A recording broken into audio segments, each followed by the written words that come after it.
Subscribe करें हमारे YouTube channel साधना gold को और पाएं वीडियोस सबसे पहले। बेल आइकन दबाना ना भूलें। आपको कोई देखे ना देखे पर ईश्वर के द्वारा आपको देखा जाता है। आप कुछ भी करते हैं, एक छोटी से छोटी किसी इंसान की भी मदद करते हैं तो वो भी आपको लौट कर आती है, क्योंकि प्रभु सबका हिसाब रखते हैं। एक डॉक्टर था, उसके हॉस्पिटल में एक मरीज आया, बड़ा कष्ट में था। 15 दिन तक उसका ट्रीटमेंट वहाँ चला। उसका ऑपरेशन में 22 लाख खर्च हो गए, पर डॉक्टर ने कह दिया था इस व्यक्ति की एक भी मेडिसिन का पैसा नहीं लेना है। जब ये ठीक हो जाए तो मेरे चैम्बर में भेजना। खुद डॉक्टर ही सुबह शाम उसकी देखभाल करता था। जब वो व्यक्ति ठीक हो गया और उसको जब 22 लाख का पर्चा दिखाया गया कि आपकी दवाई ये इतना खर्चा हुआ है, तो डॉक्टर ने वो पर्चा उसके हाथ से ले लिया और कहा कि आपको इसका मूल्य नहीं चुकाना है। ने कहा डॉक्टर साहब मेरे पास इतना पैसा भी नहीं है, पर मैं आपका पैसा चुका दूंगा, थोड़ा थोड़ा करके आपने मुझे जीवन दान दिया है। उन्होंने कहा नहीं, तुमने मुझे पहचाना नहीं, मुझे गौर से देखो। उस व्यक्ति ने कहा आपको देख के लगता तो है कि मैंने कभी आपको देखा है, पर मैं पहचान नहीं पा रहा। उन्होंने कहा पहचानो, मैं 2 साल पहले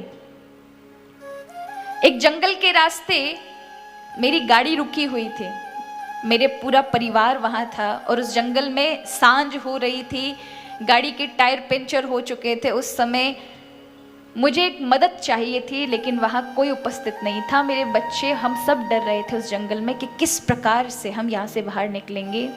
कोई दिख नहीं रहा था, सांझ बढ़ती जा रही थी और रात्रि आने वाली थी। हम उस जंगल में किस प्रकार से रहेंगे, बड़ा खतरा महसूस हो रहा था। बच्चे भी साथ में थे, हमें मदद की आवश्यकता, कोई मदद कर दे हमारी। उसी समय तुम बाइक से आ रहे थे, तुम रुके और तुमने तुरंत गाड़ी को देखा, इंजन भी ठीक किया और गाड़ी के टायर भी लेकर गए और तुरंत वहाँ से लेकर अपने घर से ठीक करके लेकर आए।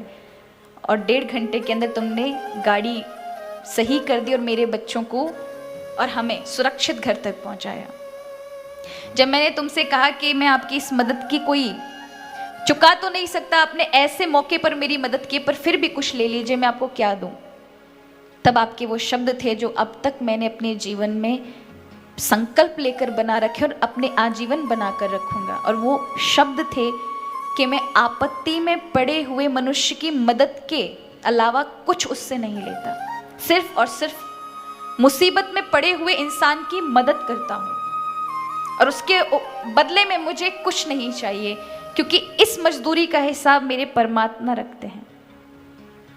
तो ये सच है कि उस मजदूरी का हिसाब परमात्मा ने रखा और आज मेरे हॉस्पिटल में तुम एडमिट हुए और मैंने पहचाना। इसलिए ये पैसा मैं नहीं लूंगा, क्योंकि आज अगर मैंने लिया तो मेरी मजदूरी का हिसाब परमात्मा नहीं रखेंगे। इसलिए मैं ये, क्योंकि आपने उस आपत्ति समय में मेरी मदद की थी, तो आज मैं ऋण मुक्त हुआ और मैंने आज आपकी ये मदद की है। मेरी इस मजदूरी का हिसाब जरूर, जिस तरह से आपकी मजदूरी का हिसाब आज परमात्मा ने किया है 2 वर्ष बाद, मेरी भी मजदूरी का हिसाब वो रखेंगे। मुझे भी जब आवश्यकता होगी तो वे मेरी भी मदद करेंगे। और ये सच है कि कर्म जो आपके सत्कर्म हो जाते हैं उनका हिसाब भगवान ही रखते महाराज। मनुष्य तो केवल हम देखने के लिए, दिखाने के लिए भले ही दे दे, लेकिन मनुष्य ज्यादा से ज्यादा कितने दिन अपनी दी हुई चीज को याद रखेगा या दूसरे कितने दिन याद रखेंगे। लेकिन ईश्वर की नजर में जो चीज छप गई वो महाराज चाहे अब हजारों जन्म लेने फिर भी नहीं वो मिटने वाली। हमने कितने सारे जन्म लिए होंगे, हमें कौन सी ज्यादा दिन बात याद रहती है। आज की बात याद है, 10 दिन बाद पूछा जाए कि आज 1 घंटे पहले आपने क्या सोचा था, 15 दिन पहले, तो आपको कुछ पता नहीं है। अगर आपसे पूछा जाए आज से 4 दिन पहले शाम के 4 बजे आपने क्या निर्णय लिया, क्या विचार किया था, कुछ याद नहीं। क्या खाया ये भी याद नहीं रहेगा। फिर आपने बुरे कर्म ना किए हो, अच्छे कर्म ना किए हो, इसका लेखा जोखा आप कैसे कह सकते हैं कि आपने जीवन में कभी हमेशा अच्छा ही किया, बुरा नहीं किया है। बहुत बार ऐसे पड़ाव आते जीवन में कि हम बहुत कुछ गलत कर जाते, लेकिन हमारी स्मृति पटल पर नहीं रहता। लेकिन भगवान ने हमारे मन में ना एक बहुत बड़ा स्टोर बना रखा है।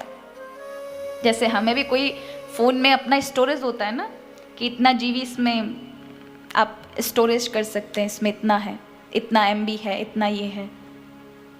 ऐसे ही परमात्मा का ये वाला महाराज बड़ा ही बड़ा स्टोर है।